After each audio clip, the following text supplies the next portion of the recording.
líderes de este grupo internacional de ventilación mecánica, el doctor Aureo Fajardo Campoverde, que nos va a hablar sobre poder elástico estático y su impacto en el SRA y en mortalidad de los pacientes críticos.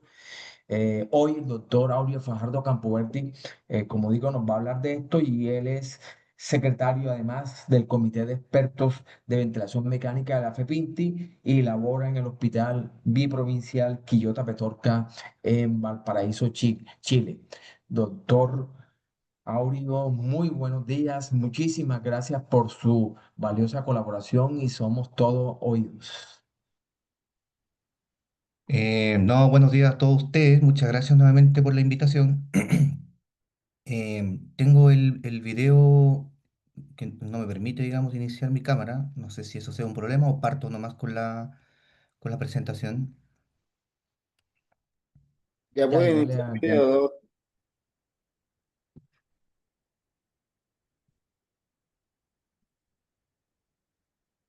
Ok. Bueno, nuevamente, muchísimas gracias por la invitación. Vamos a hablar de un tema muy relevante, novedoso por demás decirlo, y que se denomina el Elastic Static Power. A ver, la concepción misma del Elastic Static Power inicialmente parte, ¿cierto? Em, Porque em, los componentes del Mechanical Power como una forma, ¿se ve, cierto? ¿Me confirman si se ve, porfa? Sí se ve, Doc. Ya, perfecto. Los componentes del Elastic Static Power, del Mechanical Power, son principalmente el componente elástico, el componente estático y el dinámico. ¿Ya? Estos dos últimos estaban enmarcados dentro de un concepto único que finalmente, después de varios análisis y conversaciones entre algunos expertos internacionales, se decidió que había que analizarlos como entidades distintas o paralelas y finalmente y actualmente, según lo que está pasando desde el punto de vista estadístico, el Elastic Static Power está siendo considerado una ecuación paralela, complementaria al Mechanical Power. Bajo ninguna circunstancia pretendemos ni siquiera mencionar en la más mínima idea de reemplazar para nada al Mechanical Power, pero es una forma, como digo, complementaria de tratar de entender mejor la forma en la que entregamos energía desde el ventilador, pero principalmente y ojalá más adelante con el resto de trabajos que estamos andando una forma de cuantificar la energía o la forma del comportamiento viscoelástico del parénquima pulmonar. Ahora, una de las formas en la cual nosotros hicimos un razonamiento, ¿cierto?, desde el punto de vista conceptual del Elastic Static Power, es a través de entender un poco mejor las cuatro leyes, bueno, en estricto rigor son tres, pero agregar una ley cero de la termodinámica. La primera ley habla, ¿cierto?, del equilibrio térmico, en donde idealmente en temperaturas controladas y similares, el comportamiento de determinados fluidos o materiales en general tiende a mantener un equilibrio tal que la energía no representa un mayor gasto o inversión.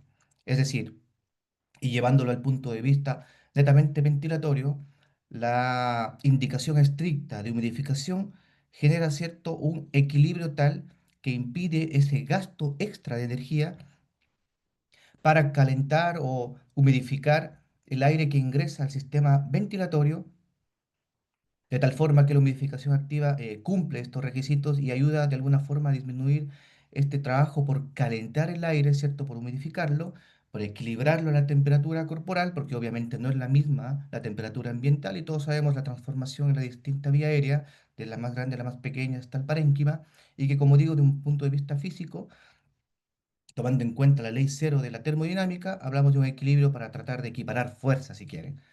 La segunda, ¿cierto? Es en realidad la primera es la ley de la conservación de la energía. Esto está más que claro. Existe un punto trascendental que dice que la energía no se puede perder. La energía que transferimos desde el ventilador y que recepta el sistema ventilatorio no puede desaparecer, tiene que de alguna forma estar en algún lado. Y lo más lógico sería pensar que el citoesqueleto tiene la capacidad de incorporar cierta parte de esta energía, pero tiene un límite. Y una vez que se sobrepasa este límite, antes de llegar a la situación de daño, tiene que aparecer nuevamente una forma de expresión de esta energía.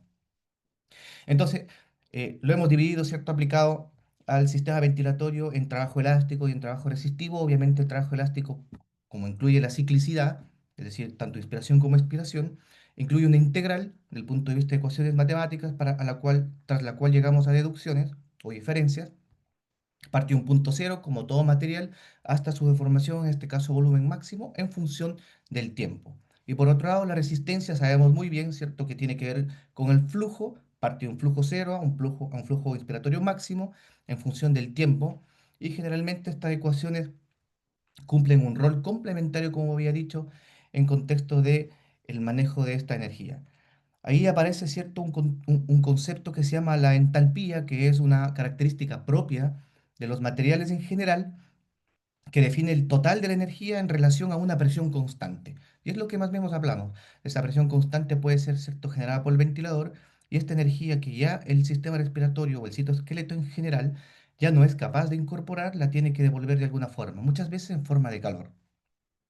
Entonces, esta entalpía tiene que ver, ¿cierto?, con una masa por un lado, es decir, la fuerza en función del tiempo, y este cambio de la conformación tanto de la temperatura como del movimiento que se genera desde el punto de vista de las fuerzas, incluyendo la inercia.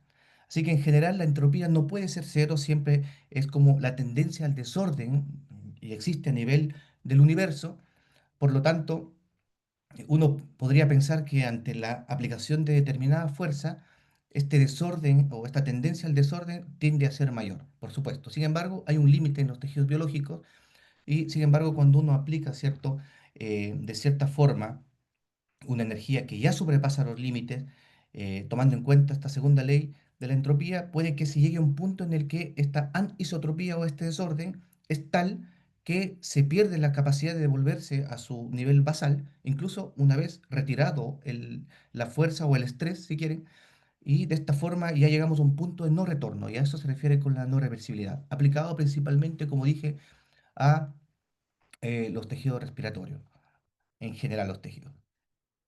Y obviamente este comportamiento, como dije, tiene que ver con la incapacidad de hablar de fuerzas infinitas o de comportamientos infinitos, incluso sacando el estrés constante. Y estos límites que tienen que ver inicialmente tanto con el comportamiento del cuerpo como con el estímulo, generalmente estrés, van en función de otros parámetros, ¿cierto? No puede ser tan simplista como había dicho, de la entropía, la temperatura y su comportamiento máximo de estiramiento. Son conceptos un poco más complejos, pero que en el fondo nos ayudan un poco a entender de mejor manera cómo funciona esto. Ahora, si además de aplicar conceptos termodinámicos lo llevamos a la ingeniería de materiales, comprendemos, ¿cierto?, que la forma en la que se presenta el estrés sobre determinado material no es la misma. Y ahí hay otro punto a analizar. No es lo mismo aplicar una fuerza desde distintas perspectivas que analizar fuerzas paralelas o que analizar cómo se comporta un cuerpo con fuerzas distintas desde distintos ejes. El estrés o la fuerza, si quieren, de trabajo que se genera sobre este cuerpo es lo que generalmente se llama eh, capacidad de cambio. Y por lo tanto, este estrés, como dije, dependiendo de la forma en la que se incide sobre determinados cuerpos, puede llamarse tangencial, puede llamarse cortante, que es lo que más se usa en física. ¿Y por qué es importante esto? Porque obviamente el comportamiento de los cuerpos en un espacio tridimensional no va a ser el mismo si yo aplico dos fuerzas desde determinado ángulo a que yo aplique fuerzas distintas de distintos ángulos. El comportamiento del cuerpo como tal no va a ser el mismo. Y eso es súper importante de entender porque no podemos generalizar cierta determinada presión o determinado flujo aplicado al sistema ventilatorio, pretender que el strain va a ser exactamente el mismo incluso desde el punto de vista regional. Pero llevémoslo al comportamiento plano, en este ejemplo, ¿cierto? Una curva de volumen-tiempo, para que se entienda un poco más geométricamente hablando, aplicamos dos fuerzas o dos estrés sobre un material y este material cambia desde el punto cero, que tiene determinada forma, a un punto uno, en función del tiempo, ¿cierto? Y de la cantidad y la persistencia del estrés, asumiendo que tenemos el resto de variables como la temperatura que están, ¿cierto?, no jugando un rol trascendental. Y obviamente, además del desplazamiento en un plano tridimensional, este cuerpo cambia su configuración. Y ahí estamos ya aplicando al menos dos de las leyes termodinámicas. Entonces, al tener este comportamiento de cambio tridimensional, hay que tomar en cuenta otras variables, ¿cierto? Y si hablamos de ventilación espontánea, es decir, sin el uso de presión positiva, obviamente el cambio de esta configuración no puede volver a cero porque estamos hablando de leyes termodinámicas y apliquémoslo al cuerpo humano. Una vez que el sistema ventilatorio se activa desde el primer llanto, ya no vuelve a cero, parte de un punto inicial de reposo, empieza, ¿cierto?, su cambio en su configuración cíclica, pero no puede volver a cero porque ya está funcionando esta máquina ventilatoria. Entonces, parte de un nuevo punto cero, en este caso sería la capacidad residual funcional, y si esto lo llevamos al sistema ventilatorio, aplicando, ¿cierto?, presión positiva ante cualquier patología, no es el tema. El símil de esto sería, ¿cierto?, la presión positiva al final de la respiración, tratando de recuperar este punto cero, que es una ventilación fisiológica. Ahora bien, ¿cómo se conforma el Elastic Static Power? Ya teniendo claro estos conceptos, tenemos tres componentes. La PIP, como les había mencionado inicialmente, en función del tiempo, en este caso la ciclicidad, frecuencia respiratoria, y un tercer punto que sería el volumen tidal. Todo esto, por supuesto, convertido de centímetros de agua en joules por minuto, transformado por la constante física de conversión. Pero analicemos cada uno de los componentes, y en este caso la frecuencia respiratoria. Nosotros ya en un estudio cíclico bayesiano, ¿cierto? Demostramos que en todos los tiempos, incluso con el uso de balón esofágico para tratar de medir con precisión las variables, encontramos que en todos los modelos la configuración posterior de cada uno de ellos hablaba de que la variable que tenía sí o sí conformación en todos los modelos y en todos los tiempos en los que se hicieron mediciones de las variables, la frecuencia respiratoria jugaba un rol trascendental. En este caso se midió tanto en un baseline como a los 30 minutos como a las 24 horas. Jugaba un rol trascendental y estaba presente en absolutamente todas las mediciones cuando se midió capacidad de transferencia de energía. ¿Ya? Pues lo replicamos, ¿cierto?, en un análisis post-hoc del Mechanical Power Day. Estamos hablando de un estudio transversal multicéntrico internacional con muchas unidades de cuidados críticos. Y vimos que nuevamente la frecuencia respiratoria jugaba un rol importante, indistinto del modo ventilatorio, y que se asociaba principalmente con niveles elevados de mechanical power cuando sobrepasaba los 25 respiraciones por minuto, ¿ya? Que es más o menos lo que se decía respecto de la literatura internacional.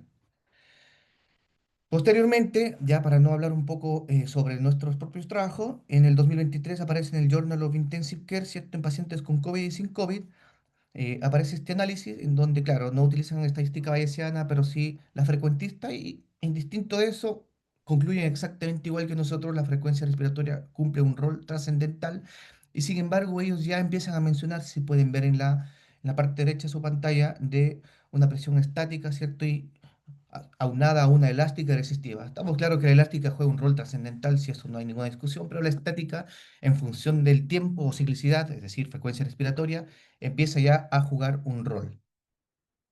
Y además, ¿cierto?, en análisis de su grupo de ensayos clínicos, como el caso que nos presenta Tona, en este estudio, muestra que probablemente la frecuencia respiratoria sola como tal no sea, o no sea de gran relevancia, pero en términos de transferencia de energía, al juntarlo con otras variables, y en este caso pueden ver, ¿cierto?, dos muy importantes, como el flujo, la PIB y principalmente la driving pressure, empieza a conformarse una ecuación muy importante de transferencia de energía. Y es así, ¿cierto?, que dejamos de lado a la frecuencia respiratoria y nos enfocamos en la PIB. En la PIB nuevamente, el trabajo que les había mencionado, el Mechanical Power.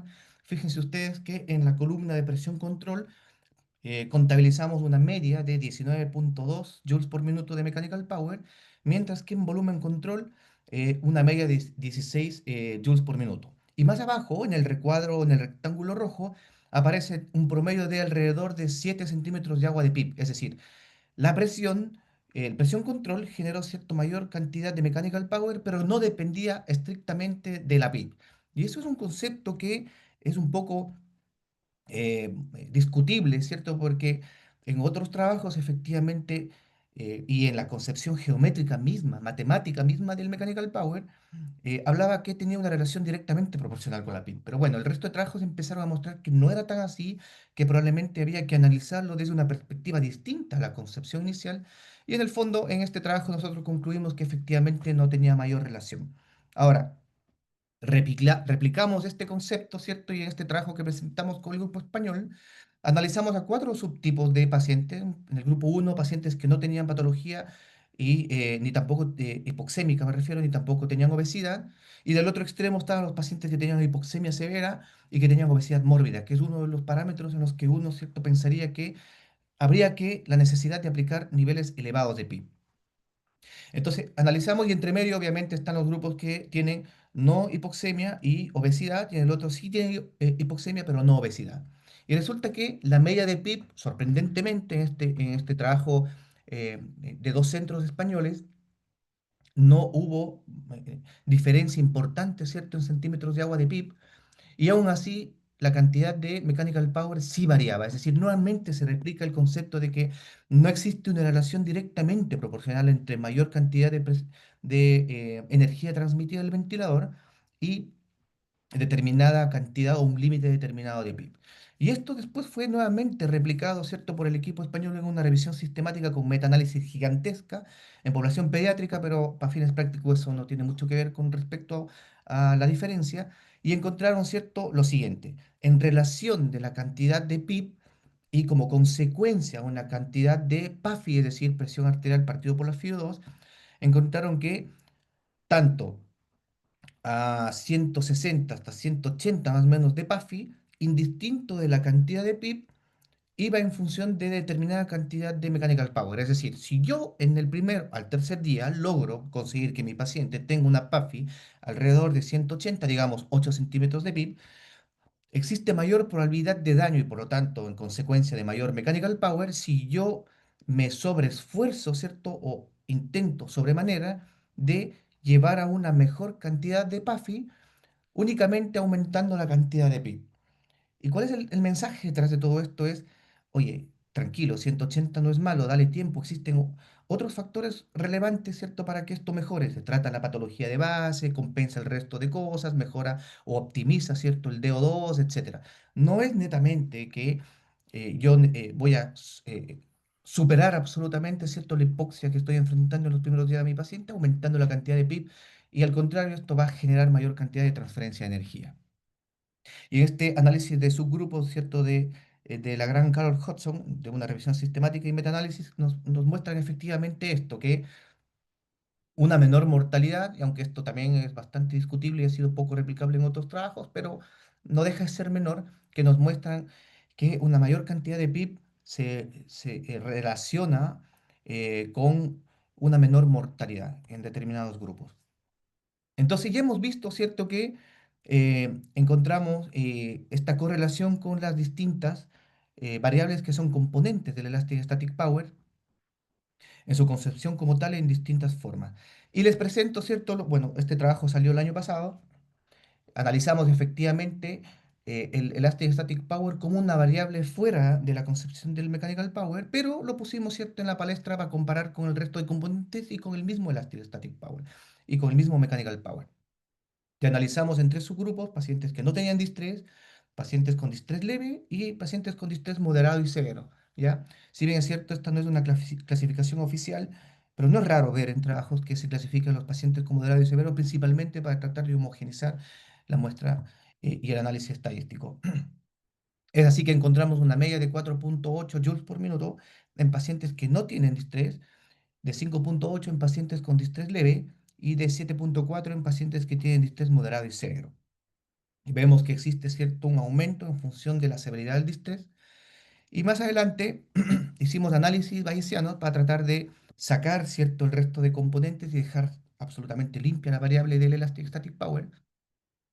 Y encontramos que efectivamente el Elastic Static Power como tal fue la variable que con mayor probabilidad de asociación con los distintos grados de severidad del distrés. Esto fue afortunadamente, ¿cierto?, una teoría que se corroboró, esta hipótesis que se corroboró en distintos trabajos, inicialmente Un gran saludo hasta la eternidad al profesor Pelosi, que siempre estuvo ahí apoyando este trabajo, y no puedo dejar de mencionar también a Patricia Rocco y al equipo italiano encabezado por Denis Battaglini, que siempre dieron soporte a esta idea.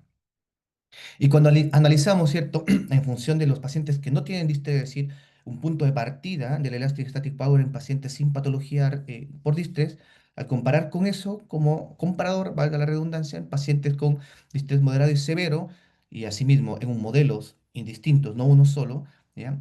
Encontramos que esta variable, es decir, el Elastic Static Power, mostró una mayor probabilidad de correlación, como dije, tanto en distrés leve como en moderado y severo, versus el resto de variables y comportándose como una ecuación paralela, es decir, fuera de la concepción misma del mechanical power. Y cuando hicimos el análisis, ¿cierto?, de los componentes principales de por qué era tan importante esta ecuación, nos encontramos a la PIB, ¿cierto?, por sobre el resto de los componentes, es decir, la frecuencia respiratoria, ¿cierto? Estaba presente tanto en distrés leve y moderado en este modelo como parte o variable componente principal, pero por debajo de la PIB, que fue la que jugó un mayor rol trascendente en esta capacidad de predecir, ¿cierto?, el Elastic Static Power. Pero lo que llamaba la atención es que el volumen tidal se quedó con valores absolutamente muy bajos, y eso es lo que hizo pensar que probablemente sea una variable que esté siendo subevaluada, porque si bien es cierto, se trata de incorporar en este Elastic Static Power el componente dinámico de alguna manera con el volumen tidal, los análisis nos dejaron entrever que no jugaba un rol importante como sí lo hacía la PIB y en segunda instancia, ¿cierto?, la frecuencia respiratoria. Entonces volvimos a los análisis y encontramos, ¿cierto?, que esto ya lo conversamos, un momento cero, un momento uno, desde el punto de vista físico, cambios tridimensionales, y decidimos analizar un poco más allá y encontrar, cierto, que de alguna forma utilizar la PIB vamos a recuperar de cierta manera algún grado de capacidad visual funcional, que es la variable por la cual se está normalizando actualmente la mayoría de los estudios internacionales. ¿Sí? Y sin embargo, también quisimos tomar en cuenta este delta de presión que se genera mediante la aplicación de determinado estrés, tomando en cuenta, ¿cierto?, la concepción misma de la fórmula de la compliance del sistema respiratorio, que está más que claro y no la voy a mencionar. Reconfiguramos este volumen tidal como tal y creamos el Elastic Static Power indexado, ¿cierto?, tal como lo había mencionado, y sustituimos este volumen tidal por la capacidad residual funcional en función de la compliance del sistema respiratorio. Y obviamente la idea de esto era someterlo, de esta hipótesis, someterlo nuevamente a pruebas, y nos encontramos con lo siguiente.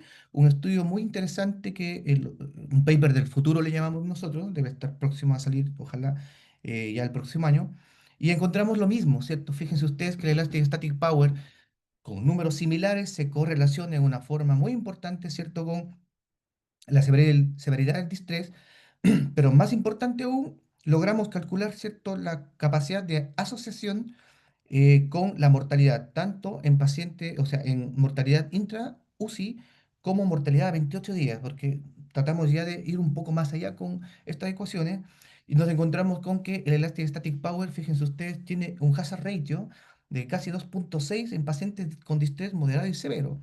Y si lo comparamos con el Elastic Static Power y con el Mechanical Power, el indexado mostró mayor probabilidad de asociación con esta mortalidad, principalmente a los 28 días. Y en las curvas suavizadas de análisis bayesianos, como les había mencionado, paramétricos de sobrevida, vemos efectivamente en color rosa que la probabilidad de asociación era bastante mayor, ¿cierto? Eh, Indistinto de los dos Elastic Static Power, pero principalmente con el Elastic Static Power indexado, tanto en distrés leve como en moderado y severo. Esto no quiere decir para nada que sea una ecuación absolutamente como el Santo Grial o una cosa así fantástica, para nada. Yo, como dije en principio, creemos que, y afortunadamente hay gente de alta valía internacional apoyando este trabajo, que llega para ofrecer una mirada un poco más eh, medible bedside, ¿cierto? Y que probablemente nos permite completar las formas o las herramientas a través de las cuales estamos entendiendo mejor desde un punto de vista biofísico la capacidad de comprender cómo generamos determinado estrés a través de la ventilación mecánica, pero aún nos falta la otra parte de la ecuación, el comportamiento pulmonar como tal, ante este estrés generado, ¿cierto?, por la transferencia de energía desde el ventilador mecánico. Estamos trabajando en ello, se vienen trabajos muy interesantes con colaboraciones gigantes a través del grupo, así que nada, esto era lo que les quería presentar. Agradezco muchísimo, ¿cierto?, a Milcar y toda la ANSI por la invitación. Siempre es un placer estar en Colombia, aunque sea virtualmente. Muchas gracias. Muchísimas gracias, doctor Fajardo. Excelente presentación y muy clara. Quedamos atentos a aportes y preguntas y comentarios. No sé si hay algún comentario en el auditorio, alguna pregunta.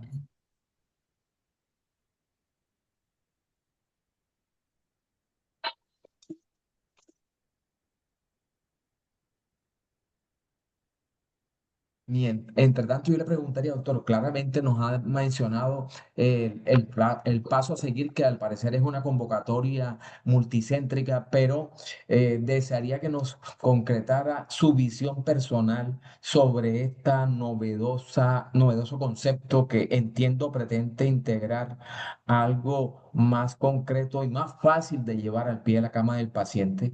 Pero quisiera ver su opinión personal de hacia dónde seguiría usted con este concepto del poder elástico estático. La idea, muchas gracias, Carmelo. La idea es tratar, ¿cierto?, de, primero, entender de que las concepciones geométricas dibujadas en un plano son claramente muy sesgadas.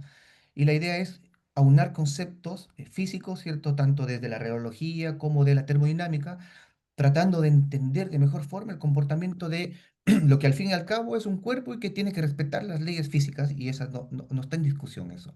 Ahora, la idea de tener una concepción distinta de la capacidad de medir, ¿cierto?, esta energía transmitida, y que sea un poco más simple de llevarlo al lado de la cama del paciente, simplemente es para generar límites de seguridad. Oye, está, no sé, pues, arriba de 30 respiraciones por minuto, claramente es injuriosa, y ya hay evidencia que respalda eso. Bueno, bajémonos un poco o busquemos una estrategia distinta para poder minimizar este daño asociado al ventilador mecánico.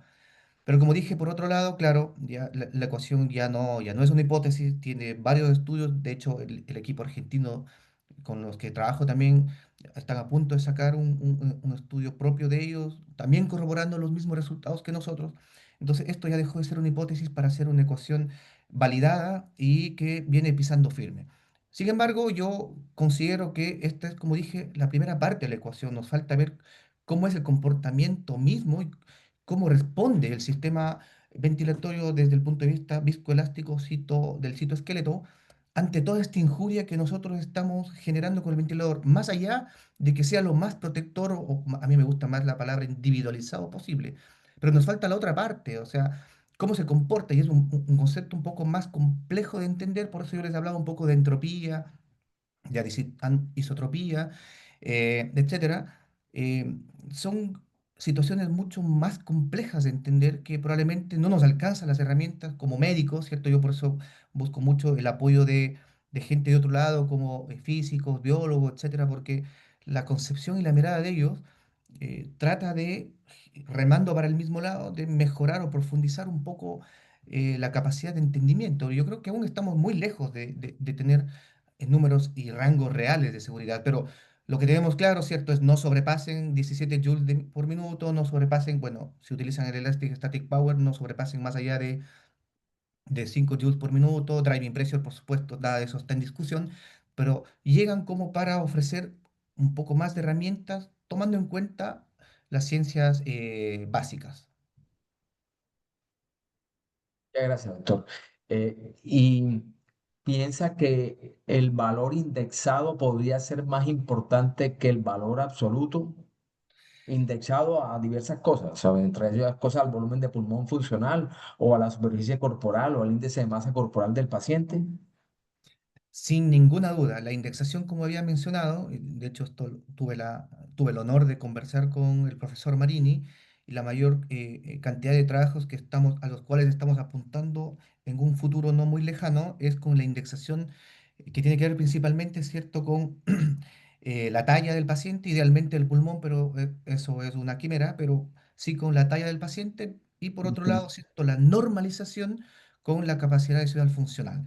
Por ahora, los que no tenemos probabilidad de medir, ¿cierto?, con un pletismógrafo o con dilución de gases, eso, em, la fórmula, tanto para el género masculino como femenino, de la capacidad adicional predicha, que es mediante la cual nosotros indexamos este Elastic Static Power y que nos arrojó datos bastante interesantes, pensando ya no solo en correlación con severidad del distrés, sino también principalmente con la capacidad de predecir mortalidad, como vimos en este trabajo que les presenté en última instancia. Muchísimas gracias, doctor. No, Johann Sebastián levantó la mano. Hola, muy buenos días para todos y todas. Espero se encuentren muy bien. Agradecer por excelente presentación al doctor. Sí me gustaría entender un poco desde el punto de vista pragmático cómo podríamos calcular esta ecuación al pie de la cama. ¿Se ha pensado de pronto en eso en el mundo de cuidados intensivos en el día a día? Nos hace un poco más complejo las fórmulas que no sean, sí, pragmáticas para los cuidadores respiratorios. No sé si se ha pensado en eso, profesor. Sí, bueno, eh, en general cuando uno empieza a aplicar cualquier ciencia distinta a la fisiología respiratoria, la cosa no es tan simple y lamentablemente no se puede minimizar, ¿cierto?, el hecho de que al juntar variables como si hablamos de trabajo, existe integrales, por ejemplo, esto no es fácil de calcular y es imposible que uno diga, ah, ya, Plató menos pi, insisto, no estoy, es un ejemplo nada más, no puede ser tan simple la concepción. Son mucho más complejas y claro, a lo que apuntamos una vez de que las hipótesis ya estén tomando forma y que se estén demostrando y replicando en distintos trabajos y en distintas poblaciones, a lo que apuntamos más adelante, ¿cierto? Es tratar de generar herramientas a través de aplicaciones para facilitarle la vida al trabajo diario, ¿cierto? En nuestras distintas unidades, sin querer hacer ningún tipo de proselitismo ni propaganda, ni mucho menos. El Journal of Mechanical Ventilation tiene, ¿cierto?, dentro de su página web una cantidad infinita de ecuaciones de cálculo rápido y simple en donde uno se para frente al ventilador, ingresa determinadas variables y te hace el cálculo inmediato de la ecuación que uno elija. Y ahí está, en esta aplicación la menciono porque ahí está incluida hasta ahora el Elastic Static Power, que tampoco es tan difícil de calcularla. Pero claro, a lo que debemos apuntar, ¿cierto? Quienes proponemos estas ecuaciones que son más complejas, no solamente es tirar la ecuación y ahí calculen como puedan. La idea es también brindar, ¿cierto?, de alguna manera la capacidad de generar una aplicación para que sea tan simple como, bueno, abramos la aplicación, metamos los números y calculemos y ojalá interpretarlo como corresponde, pero la facilidad de la actualización y el día a día que tenemos con toda la tecnología, yo creo que no va a ser un problema sacar este tipo de soporte. Así que no sería, creo yo, un problema real. Se puede solucionar y de hecho ya hay herramientas que lo hacen en el día a día. Muchas gracias. En el chat de la reunión coloqué el excelente artículo del doctor Aurio en el cual basa la conferencia que nos ha magistralmente expresado.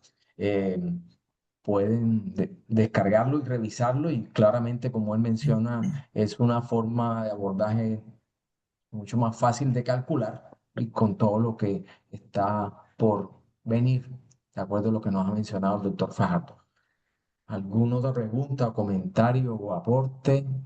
Les recuerdo que esta conferencia va a quedar en el link de YouTube que siempre hemos dejado, que vamos a dejar ahí al final de la reunión en el chat. ¿Alguna pregunta o comentario final? Y dándole nuevamente las gracias al doctor Fajardo por la excelente presentación. Y esperamos contar en un futuro con otras conferencias de él y de su grupo.